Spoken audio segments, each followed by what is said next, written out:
1000 par seconde. L'humanité en consomme 1000 par seconde, à chaque seconde, chaque minute, chaque heure. Et encore, quand je dis l'humanité, il ne s'agit pas encore de toute l'humanité. Il y a des différences énormes entre les consommations des Occidentaux et celles des pays dits en développement. 1000 par seconde. S'agit-il de hamburgers, de cigarettes, de litres d'eau, de préservatifs ? Non.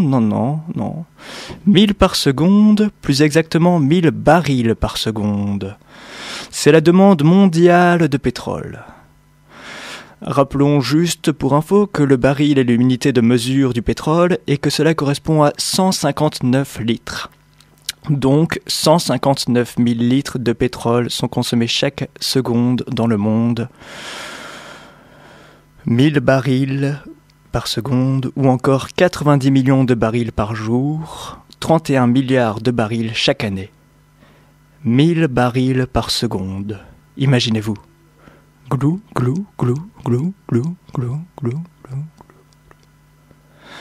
Salut les amis, aujourd'hui ce sera une émission spéciale pétrole. Alors, autant vous le dire tout de suite, on est dans la marée noire jusqu'au cou. Comme l'a dit par exemple le géologue Colin Campbell, spécialiste de la prospection de pétrole, le pic pétrolier est un point tournant de l'histoire d'une ampleur sans précédent, car jamais auparavant une ressource aussi essentielle que le pétrole n'a entamé son déclin par épuisement naturel, sans qu'un meilleur substitut ne soit déjà en vue. Donc aujourd'hui, on parlera de l'omniprésence du pétrole dans notre vie quotidienne et aussi de pics pétroliers. Dans les semaines qui suivent, car je ne compte pas en rester là, et surtout il ne faut pas trop qu'on reste déprimé, on parlera de notre avenir sans énergie fossile. Et la bonne nouvelle, c'est que si le pic pétrolier va être dur lorsqu'il arrivera, eh bien la société post-carbone sera ma foi bien plus enviable que notre société actuelle. Car oui, en fait, il s'agit vraiment d'un changement de société, un changement de civilisation. Notre société s'est construite sur une énergie à bon marché qui touche sa fin et n'en a plus pour très longtemps. Donc voilà, on va commencer par un petit jeu. Alors, vous qui m'écoutez, cherchez un objet n'ayant pas demandé de pétrole pour être fabriqué, ou n'en demandant pas pour être utilisé, ou encore, tout simplement, n'en contenant pas. Eh bien, bon courage, parce que, en fait, où que vous posez les yeux, vous pouvez voir des objets contenant ou ayant demandé du pétrole pour sa fabrication. C'est ce qui s'appelle la pétrochimie. Donc la pétrochimie, c'est tout ce qui fabrique le plastique, les caoutchoucs de synthèse, les fibres de synthèse, donc notamment nos vêtements, les médicaments, les pesticides. Par exemple, il faut 2 tonnes de pétrole pour produire 1 tonne de pesticides. Donc vous posez vos yeux sur plein d'éléments demandant du pétrole et donc juste une petite liste. La voiture demande du pétrole, l'avion, les fruits et légumes hors saison, vu qu'ils sont chauffés sous serre et les serres sont chauffées avec du pétrole. De même les légumes exotiques sont ramenés en France grâce au pétrole. Il y a aussi tout ce qui est vêtements, jouets, électronique made in China, tous nos produits électroménagers sont fabriqués à partir de plastique. Il y a également, par exemple, tout ce qui va être équipement d'hôpital, qui en demande beaucoup. L'industrie, en fait, demande, dans la plupart des objets industriels, en fait, demande du pétrole parce que les fours de l'industrie sont essentiellement alimentés grâce au pétrole. On se sert aussi du pétrole pour chauffer les bâtiments, que ce soit des bâtiments, que ce soit des logements ou des bâtiments du tertiaire. On s'en sert aussi pour alimenter des engins de chantier, des tracteurs et des engins militaires. Mais actuellement en France, avant tout, le pétrole, on s'en sert pour le transport de marchandises et d'hommes, c'est-à-dire voitures et camions. Alors, vous allez me dire, oui, mais on a l'électricité nucléaire, alors ça va, on est quand même assez indépendant. Alors c'est vrai que actuellement la France voit 79% de sa production d'électricité produite par de l'énergie nucléaire. Bon, Mais en fait, ça ne veut pas du tout dire qu'elle est indépendante du pétrole. Parce que si l'on en prend en compte les autres énergies que les ménages et les entreprises consomment, on se rend compte que l'électricité ne représente que 22% de l'énergie consommée. Donc 22% d'énergie consommée, dont 75% issue du pétrole, ça fait que 17% de l'énergie consommée en France qui est issue du nucléaire. Donc à côté, en fait, on consomme surtout et avant tout 70% d'énergie fossile, dont 45% de pétrole, 21% de gaz et 3% de charbon. Donc on est très très loin de l'indépendance énergétique en France. Et c'est l'occasion de faire une petite pause et de commencer en musique par une chanson récente de Duval MC qui s'appelle « Sortir du nucléaire ».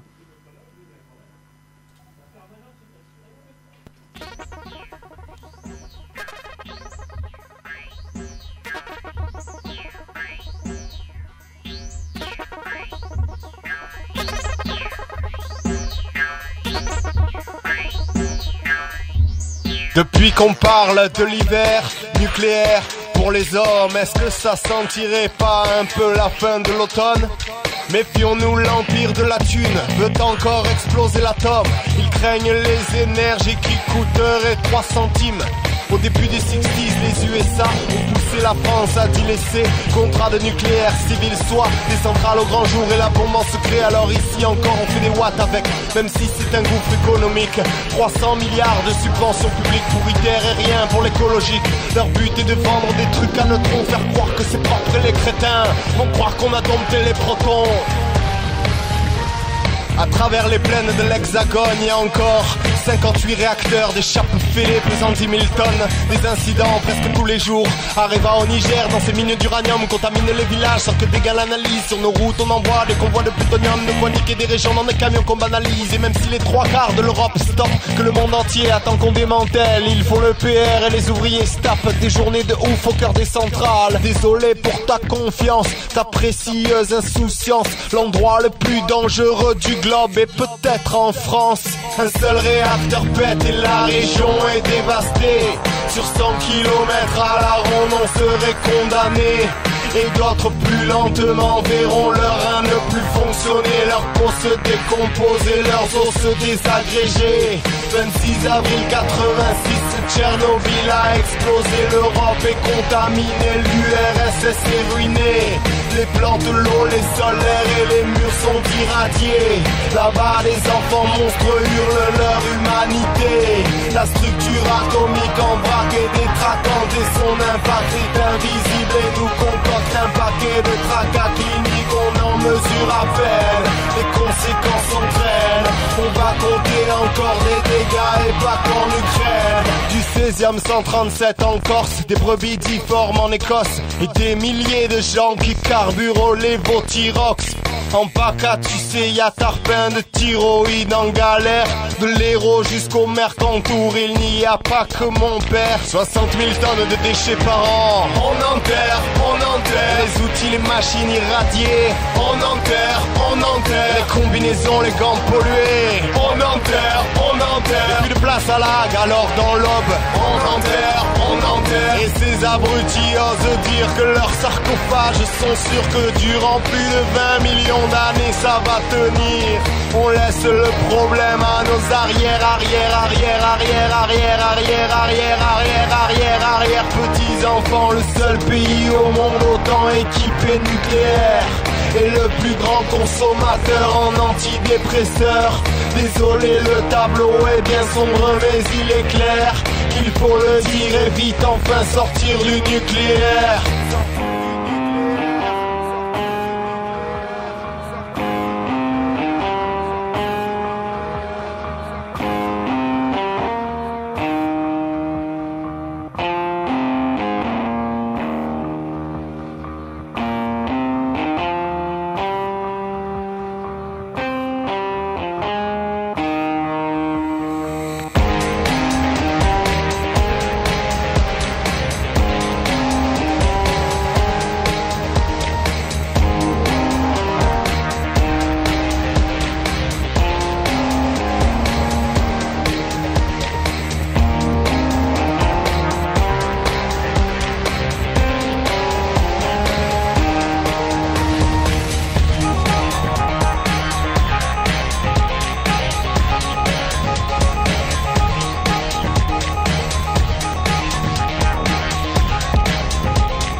Voilà, vous êtes toujours sur Radio Campus. À présent, j'aimerais vous parler de pic pétrolier. Alors, le pic pétrolier mondial, c'est le moment où l'offre mondiale de pétrole commence à baisser. C'est un phénomène inéluctable, mathématique. Toute exploitation de ressources non renouvelables connaît une courbe en cloche. Elle grandit, elle atteint un maximum de production, puis elle décline plus ou moins rapidement, parfois en connaissant de petites remontées. Heureusement, généralement, la courbe descendante est plus douce que la courbe montante. Alors, au niveau européen, presque tous les pays d'Europe ont dépassé leur pic de production. Les États-Unis aussi, ils l'ont dépassé au début des années 1970, ce qui a été un des facteurs du pic pétrolier, et même du choc pétrolier de 1973, qui est considéré comme la fin des 30 Glorieuses.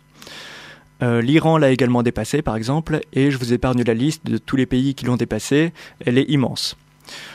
Pour le moment, la plupart des pays de l'OPEP ne l'ont pas dépassé, mais au niveau mondial, ce pic de pétrole conventionnel a été dépassé discrètement en 2008, comme nous l'a confirmé l'Agence internationale de l'énergie. Alors pourquoi est-ce que c'est un problème ? Parce que quand on approche du pic, et plus encore quand on le dépasse, l'offre de pétrole a du mal à répondre à la demande, qui, nous l'avons vu juste avant, est absolument immense. Au plus il y a pénurie, au plus le prix du pétrole est grand. Donc rappelons à ce propos, pour resituer les choses dans leur contexte, que le prix du baril de pétrole était en 1988 à $12.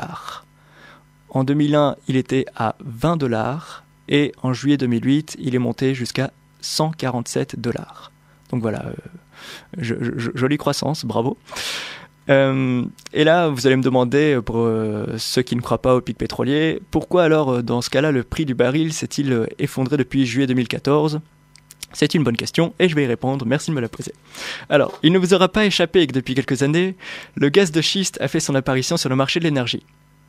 Cela a pu être réalisé car le prix du pétrole était devenu suffisamment élevé pour que l'exploitation des gaz de schiste devienne rentable.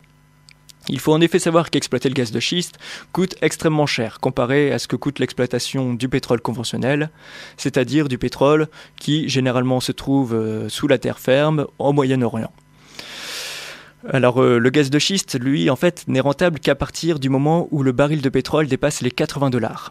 Si le gaz de schiste est aujourd'hui exploité, ce n'est donc pas parce qu'on l'a découvert récemment, on sait depuis très longtemps qu'il existe, et même les théoriciens du pic pétrolier vous le disent, mais parce qu'avant le prix du pétrole était tout simplement trop bas. Donc aux États-Unis, l'exploitation des gaz de schiste a connu ces dernières années une énorme croissance. Or, ça c'était avant. Parce que depuis, il y a eu deux facteurs. Le premier facteur, c'est que le gouvernement d'Arabie Saoudite, qui est de loin le premier producteur de pétrole au monde, n'apprécie pas cet essor des gaz de schiste, qui redistribue de nombreuses cartes géopolitiques. Donc, pour étouffer cet essor, l'Arabie Saoudite a créé en 2014 une crise de surproduction, en refusant de diminuer sa production malgré l'apport des gaz de schiste et du pétrole de schiste, afin que l'offre mondiale d'énergie soit supérieure à la demande et donc que la production de gaz et de pétrole de schiste ne soit plus rentable. Donc ça, c'était le premier facteur. Et l'autre facteur, c'est également que la demande de pétrole au niveau mondial s'est révélée moins importante que prévu. Depuis la crise économique de 2008, les économies occidentales restent en berne et les pays émergents commencent à voir leur croissance ralentir. Donc, pour ces deux facteurs, l'offre a été très nettement supérieure à la demande en 2014. C'est ainsi qu'au cours des 8 derniers mois seulement, le prix du pétrole et celui du gaz naturel a été divisé par 2. Il est tombé jusqu'à $50 et désormais, depuis un mois, il est en train de remonter. Il a repris $10, il est maintenant à $60 fin février. Donc de ce fait, exploiter le gaz de schiste n'est plus rentable et il dégringole. 2 chiffres pour vous donner un aperçu de cette débandade. La seule journée du 5 décembre 2014, 209 puits exploitants du gaz de schiste ont été fermés aux États-Unis. Et de même, les 3 principales sociétés de forage ont annoncé qu'ils allaient supprimer à eux 3 17 000 emplois. Alors, cette débandade du gaz de schiste n'est pas forcément une bonne nouvelle pour l'écologie, parce que même si le gaz de schiste demande énormément de pollution, c'est pas forcément une bonne nouvelle. Parce que qui dit pétrole moins cher, dit baisse des prix de nombreux produits, donc relance de la consommation, donc de la pollution. Et ça risque d'être plusieurs fois le cas, tout simplement parce que la courbe du pic pétrolier va peut-être prendre pendant quelques années la silhouette d'une tôle ondulée. Alors, des prix trop hauts au niveau du pétrole font dégringoler la demande, donc le prix baisse, le prix du pétrole baisse, donc la demande repart, donc le prix du pétrole réaugmente, et ainsi de suite pendant de nombreuses années. C'est sûrement ce qu'on va connaître, sauf bousculement géopolitique. L'autre raison pour laquelle la fin du gaz de schiste n'est pas forcément une bonne nouvelle, c'est que qui dit pétrole moins cher, dit énergie renouvelable moins compétitive et moindre importance dans le domaine des économies d'énergie, donc ralentissement des investissements dans les sources d'énergie renouvelables et dans les programmes d'économie d'énergie. À la rigueur, cette baisse du pétrole et donc des coûts de production pourrait être une bonne chose si l'on en profitait pour financer massivement ce qui sera utile demain, c'est-à-dire par exemple des programmes décarbonés ou pour instaurer une taxe sur le carbone, mais ça ne sera pas le cas. Donc bref, la baisse du coût du pétrole et du gaz est pour moi une mauvaise nouvelle, car en plus de ce qui vient d'être dit, le changement climatique n'attend pas de son côté. Il y a toujours urgence à réduire par au moins 4 nos émissions de gaz à effet de serre d'ici 2050 par rapport au niveau de 1990. Donc avec cette baisse temporaire de prix, nous perdons tout simplement une année. On enchaîne en musique avec le titre Gaz de Duval MC.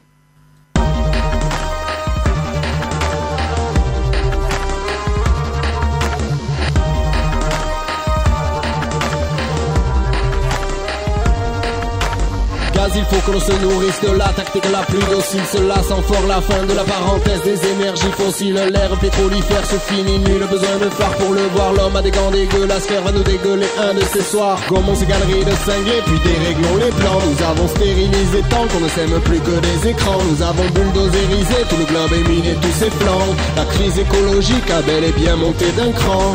Indique à la loi du chaos, y'aura pas l'alerte à la météo, y'aura pas d'info, y'aura pas d'info, car ça n'a plus qu'à péter tantôt la catégorie des katas qu'on atteint, c'est que d'un les gadins de l'ego sur les glas, les tombés là de la marée noire à bébé jusqu'à Fukushima.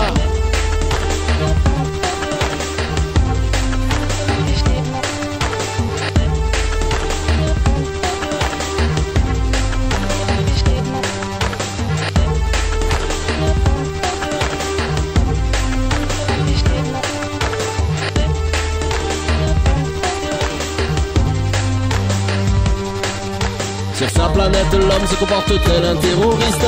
On pète les nappes phréatiques pour du gaz de schiste. La tendance à s'accaparer se répand comme la peste. Les banquises, les forêts, les faunes ont pris des méga roustes. De plus en plus dépendants, nous sommes devenus fossiles au bord. Toxicaux du carburant, construction, chauffage et transport. Dans les engrais, les aliments et les médocs, on en déguste. La nature nous nourrit et nous de plastique on l'infeste. La guerre maintenant s'appelle géostratégie. On s'échange un gazoduc contre 14 pays. Nous devenons pétrole à force d'en bouffer. Nous avons pris ces énergies, mais qu'avons-en nous fait? Nous avons pilonné le monde au lieu d'en lire mieux les pages. Nous avons donné du fuel à nos fantasmes de carnage. Nous avons méga boosté nos avidités bancales. Et nos erreurs sont devenues industrielles et mondiales.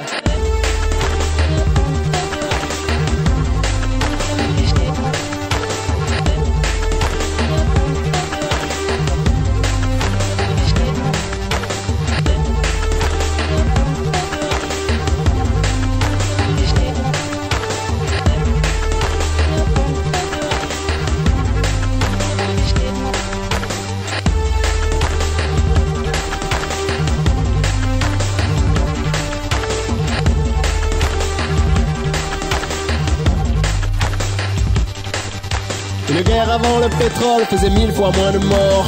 Mate les bilans des conflits depuis que ça carbure. Pour une telle énergie colossale, étions-nous assez matures? Vois les vallées de béton et les fleuves de voitures, les pipelines et les tankers, les torchères et les forages. Tout cela a-t-il ouvert en nous le sens du partage? En même pas 100 ans de folie folle, on aura cramé. Le matière végétale ayant macéré sur des millions d'années. Fini le pétrole, le charbon, l'uranium et le gaz. N'attendons pas la dernière goutte, le point de fin de phrase. Abandonnons ces énergies, notre mode de vie s'explore. Et prions pour que nos conneries nous aient fait grandir.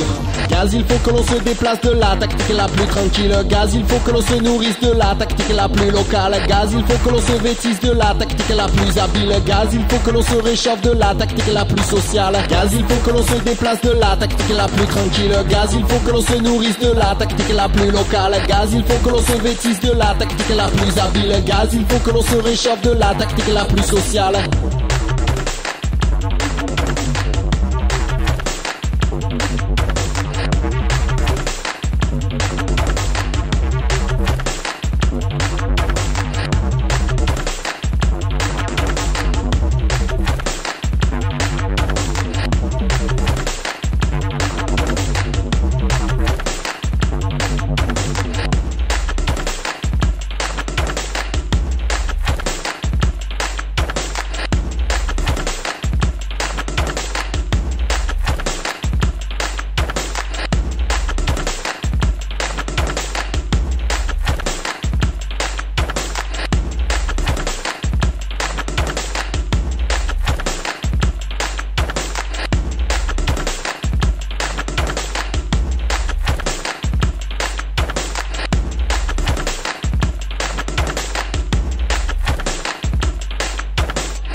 Et voilà, alors maintenant qu'on a parlé du pic pétrolier, on va essayer de comprendre mais pourquoi est-ce que le pic pétrolier arrive maintenant ? Il y a 3 raisons, c'est au niveau des découvertes, au niveau de la rentabilité économique et au niveau de la rentabilité énergétique. Donc au niveau des découvertes, là ça tient en une phrase, très bien résumée par le journal Asia du 4 mai 2005, cité dans le manuel de transition de Rob Hopkins. Il y a 50 ans, le monde consommait 4 milliards de barils de pétrole par année et les découvertes moyennes étaient d'environ 30 milliards.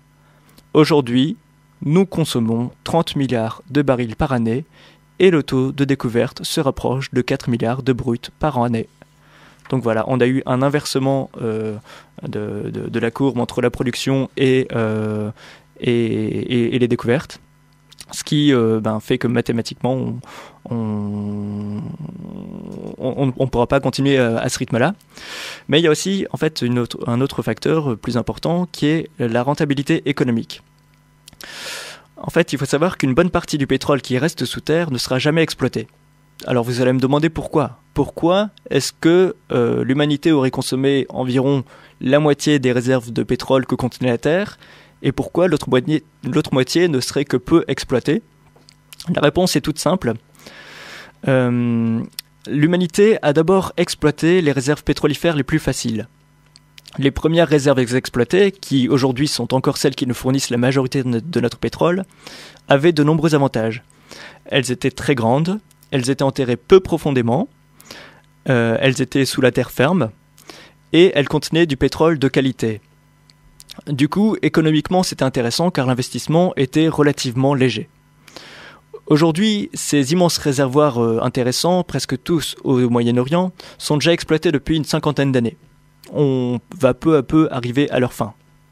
Donc, que reste-t-il, à part ces réservoirs ?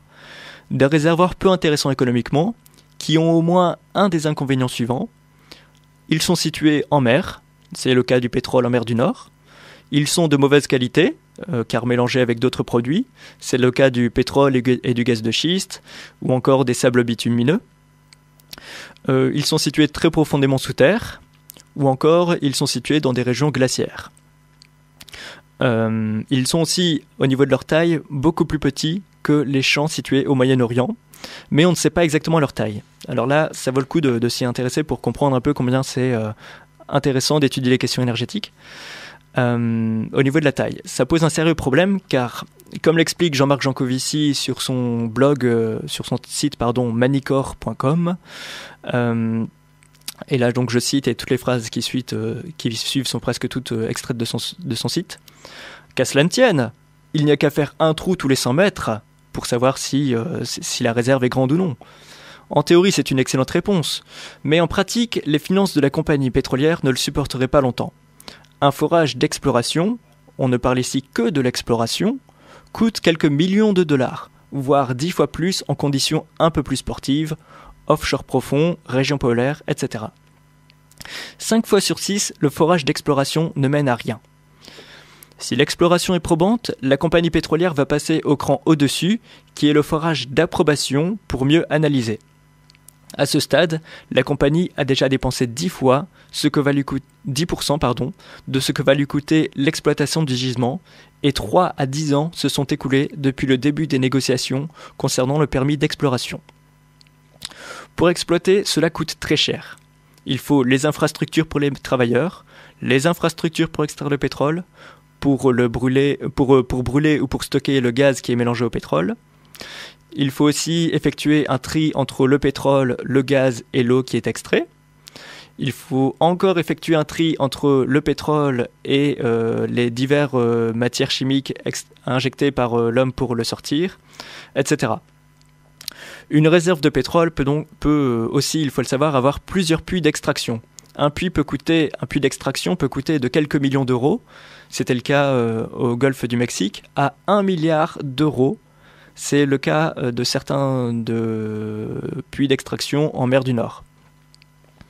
Donc une fois les infrastructures en place, c'est 5 à 15 ans déjà qui se sont écoulés depuis le début de la phase d'exploration, et la compagnie a dépensé à peu près la moitié des coûts d'exploitation du champ. Voilà, on continue, toujours Jean-Marc Jancovici qui parle. Au fur et à mesure que l'exploitation progresse, c'est du pétrole de moins en moins pur qui est récolté, car les hommes vont mettre de l'eau et divers produits pour que le pétrole continue de sortir. Vient un moment où ça ne vaut plus le coup de continuer. En moyenne, on retire donc d'un champ de pétrole que 35% du pétrole qu'il contient, et ce taux est extrêmement variable. Il se situe entre 2 et 80% du pétrole contenu dans le champ. Ce taux va aller descendant car plus le champ est grand. Qu'est-ce que j'ai écrit là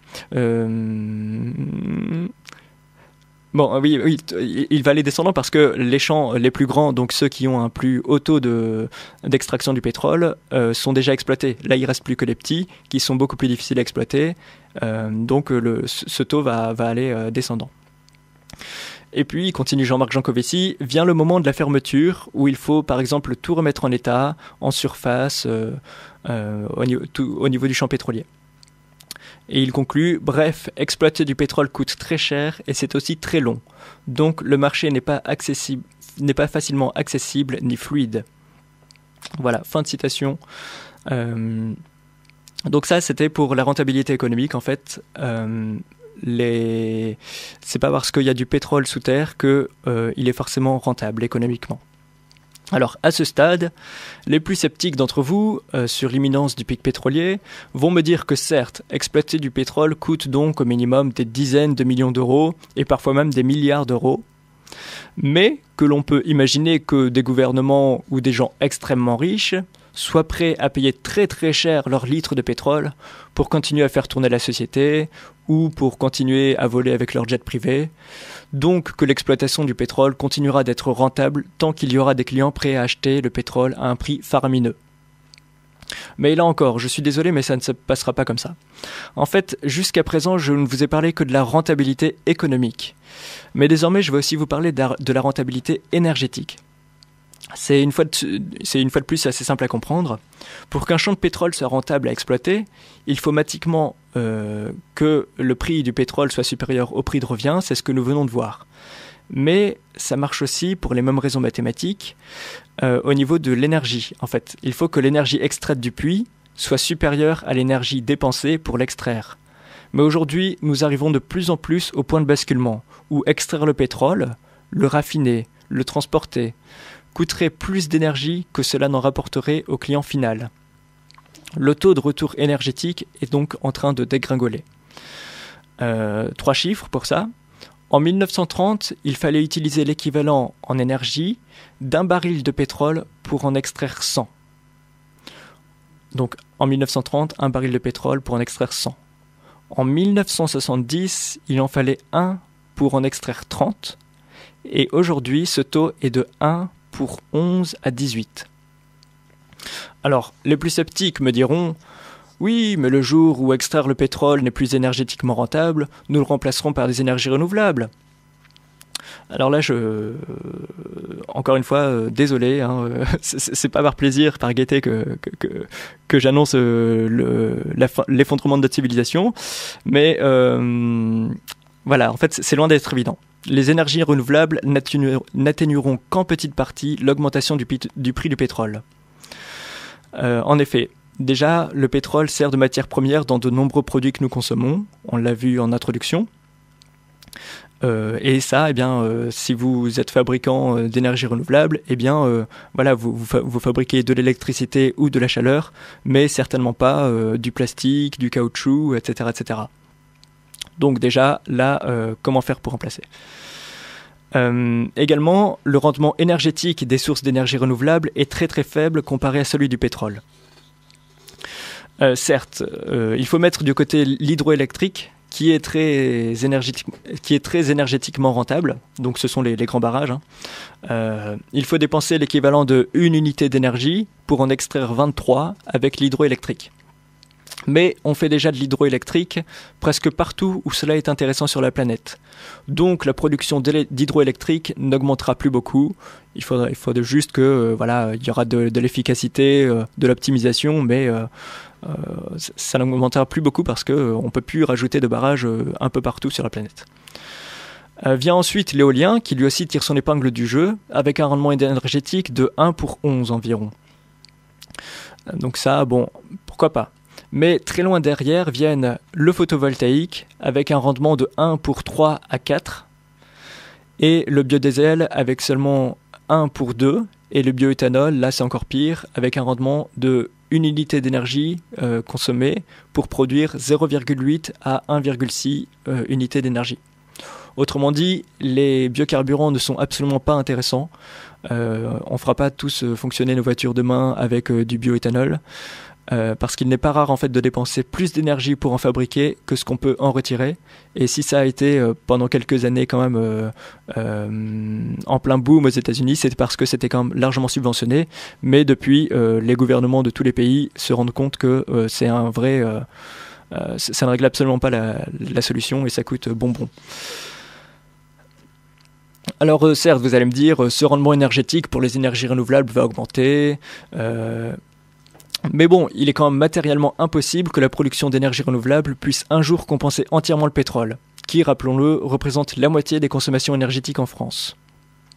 En effet, pour construire des éoliennes ou des panneaux photovoltaïques, par exemple, il faut beaucoup de matières premières comme du cuivre et des terres rares. Or, celles-ci sont comme n'importe quelle matière minérale disponibles en quantité limitée. Par exemple, pour le cuivre, le pic de production est attendu dans une dizaine d'années. De plus, on ne peut pas mettre des éoliennes et des panneaux photovoltaïques partout sur la Terre. Il y a des endroits où le vent ne souffle pas assez et où l'ensoleillement n'est pas assez présent. Donc ça aussi, ça limite la disponibilité, même si c'est dans une moindre mesure. Également, ça pose des problèmes de stockage et de transport, ces énergies renouvelables, que le pétrole ne connaissait pas car c'est une énergie aisément stockable et transportable. Enfin,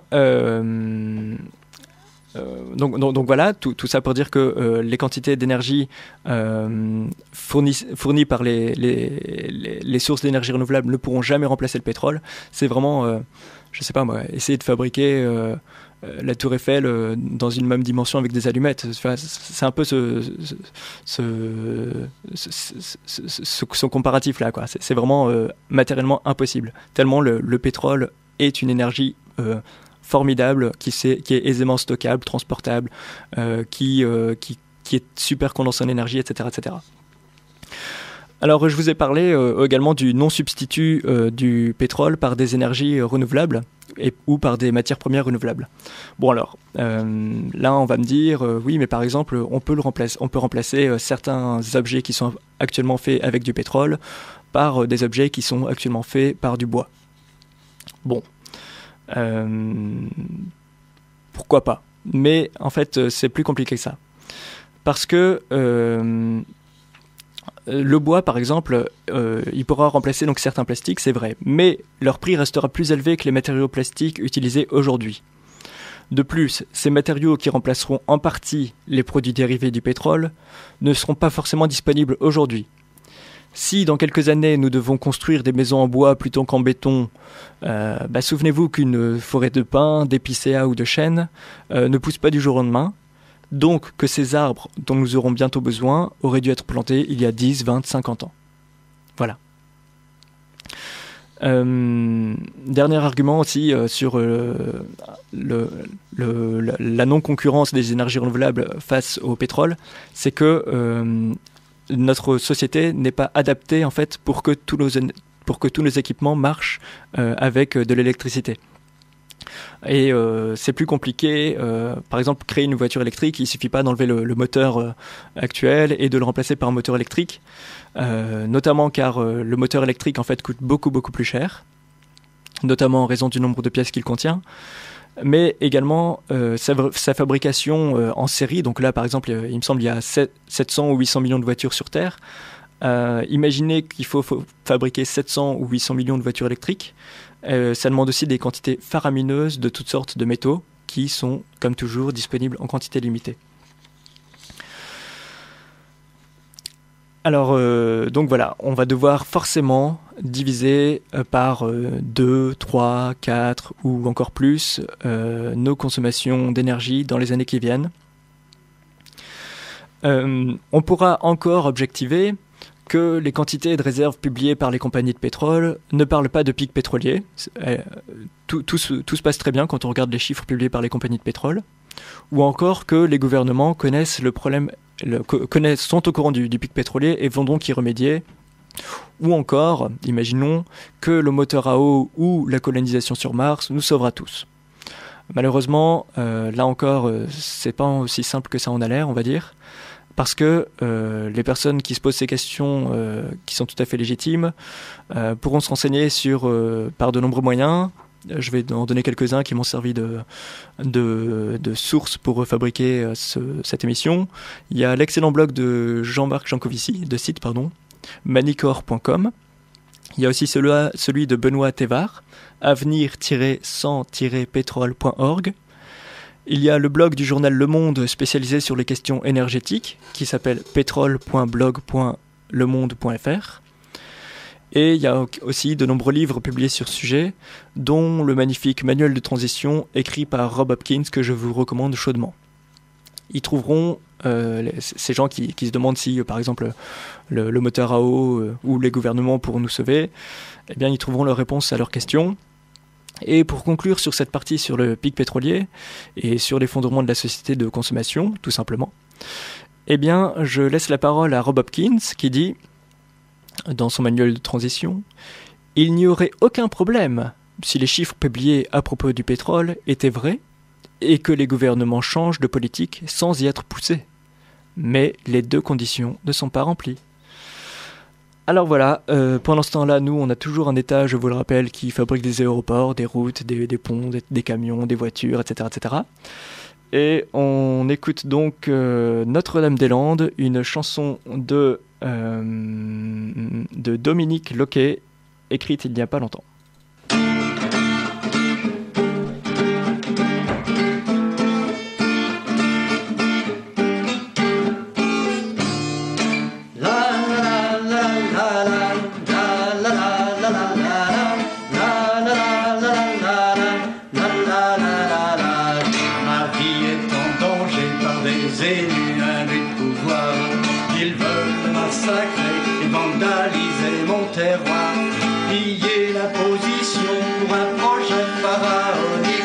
Dépenser des millions pour un désastre écologique. Citoyen, sois vigilant, car Notre-Dame-des-Landes, c'est la terre de tes parents.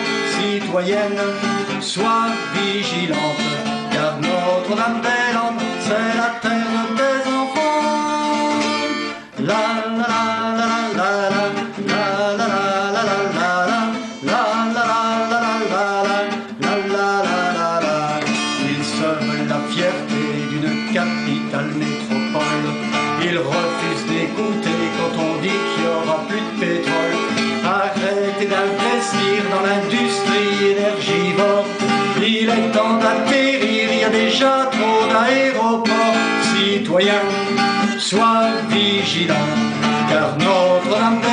lande, c'est la terre de tes parents. Citoyenne, sois vigilante, car Notre-Dame-des-Landes, c'est la terre de tes enfants. La la la la la la la la la la la la. Du bitume, tu défendras chaque mètre carré. Tu feras des légumes et des produits de nécessité. Et lorsque tes récoltes seront prêtes à moissonner, pour faire la farandole, faudra encore mobiliser. Citoyen, sois résistant, car Notre-Dame-des-Landes, c'est la terre de tes parents. Citoyenne, sois résistante, car Notre-Dame-des-Landes, c'est la terre de tes enfants. Citoyen, sois résistant, car Notre-Dame-des-Landes, c'est la terre de tes parents. Citoyenne, sois résistante, car Notre-Dame-des-Landes, c'est la terre, c'est la terre, c'est la terre de tes enfants. La la la la la la la la la la la.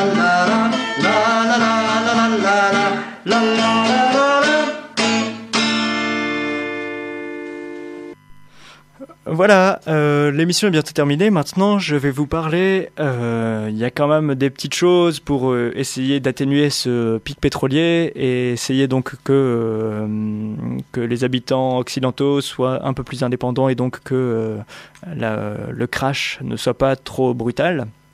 En fait, on peut essayer d'anticiper ça.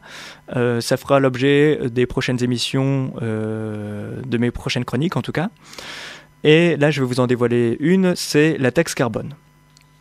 Alors, augmenter les taxes sur le pétrole et plus largement créer une taxe carbone sur les énergies fossiles, appelée taxe carbone, pourrait être globalement une excellente chose, car cela favoriserait l'achat de produits plus respectueux de l'environnement, tout en remplissant les caisses de l'État pour que celui-ci puisse financer les investissements nécessaires à la transition écologique. Énergétique et même. Donc voici le principe de la taxe carbone. Au plus un produit demanderait d'énergie fossile, autrement dit au plus il polluerait, au plus il serait taxé. Donc leur compétitivité baisserait par rapport à un produit faible émetteur de carbone. Donc cela orienterait vers une économie décarbonée, mais ce n'est pas tout. En effet, l'argent de ces taxes pourrait servir à financer des investissements écologiquement responsables, isolation de dizaines de millions de bâtiments, on en a très fortement besoin en France, financement des transports en commun, aide à une reconversion de l'économie globale vers une économie locale, qui financerait donc l'artisanat et l'agriculture de proximité. Alors on me dira que la taxe carbone est une taxe injuste car elle pénalise les plus pauvres. Par exemple, se chauffer au fioul serait très difficile pour eux, de même que se déplacer en voiture, surtout que les plus pauvres habitent en banlieue des agglomérations, donc dépensent par rapport aux gens qui habitent en centre-ville, plus pour leur transport que les plus riches. Je répondrai à cette objection en 2 points. D'une part, des ajustements peuvent être faits pour ne pas trop pénaliser les pauvres, voire pour ne pas les pénaliser du tout. On peut par exemple baisser d'autres taxes. Mais surtout, cette taxe ferait grimper les prix, cette taxe faisant grimper les prix, ce serait en fait qu'une anticipation artificielle de ce qui se passerait tôt ou tard lorsque l'offre de pétrole ne pourrait plus satisfaire la demande et donc que le prix du pétrole s'envolerait. À ce moment-là, taxe ou pas taxe, les plus pauvres seront dans la mouise. Il faudra donc dans tous les cas payer plus cher et s'il n'y a pas eu de taxe carbone avant, alors l'argent dépensé par les consommateurs ira non pas dans les poches de l'État pour financer la transition énergétique, mais dans les poches des industries pétrolières qui eux-mêmes en fait ne s'enrichiront pas tellement. Bon, au final tout le monde est perdant, donc autant anticiper en mettant dès maintenant le prix du pétrole beaucoup plus cher. Voilà. Alors vous retrouverez, c'est la fin de cette émission pour aujourd'hui. Si vous voulez retrouver quelques liens qui m'ont été utiles pour construire cette émission, je vous encourage à aller sur la page Facebook du collectif Davids, Davids avec un S. Et s'il y a une conclusion à retenir, hein, c'est que pétrole, les prix remontent, achetez-en, c'est un bon placement.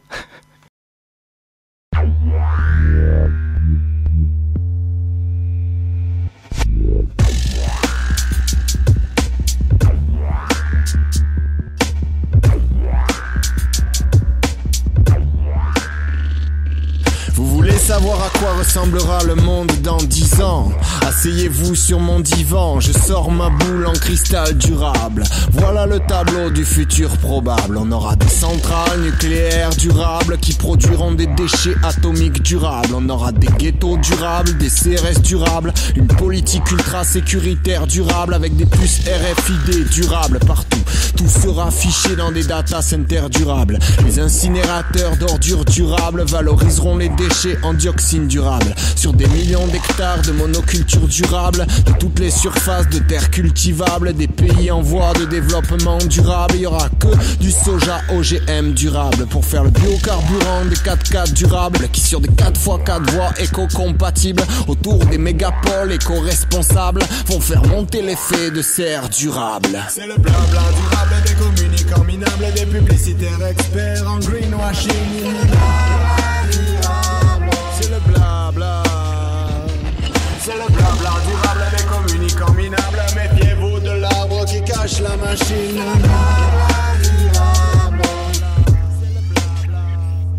La sécu, les retraites, c'était pas durable. Les services publics non plus, c'était pas durable. On va plutôt investir dans les tasers durables. Et les pauvres, on les mettra dans des prisons durables. On va mettre aux frontières des barbelés durables. On va expulser Mbaye en charter durable. On n'aura que des mutuelles chères, mais durables pour nos Alzheimer durables, nos chimios durables. On continuera à mettre nos milliards durables dans les budgets colossaux de nos armées durables, grâce auxquels on maintiendra des dictatures durables pour continuer en Afrique le pillage durable, déforestation, désertification durable, tous les ingrédients d'une bonne famine durable. À les entendre polluer moins, c'est sauver la terre. Voilà l'équation, cherchez l'erreur. C'est le blabla durable des communicants minables, des publicitaires experts en greenwashing. C'est le blabla. C'est le blabla durable des communicants minables. Méfiez-vous de l'arbre qui cache la machine.